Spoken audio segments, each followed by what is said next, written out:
Hello dear subscribers, today I will tell you how you can easily fix your problem. So if you just can't open your camera on your iPhone, so how you can fix it.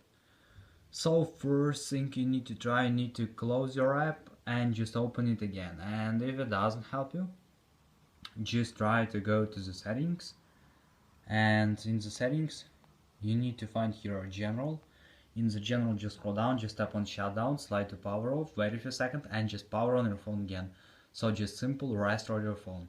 And if it doesn't help you, if you still have this error, so you can also just try to fix it in another way. So just check if you have available updates for your iPhone. So just go to the general, in the general just open software update, and if you see here available updates, just tap on update and wait until it will successfully download and install the latest updates for your iPhone. So this is a way how you can also fix it. So thanks for watching, have a nice day, subscribe to my channel, click like, and goodbye.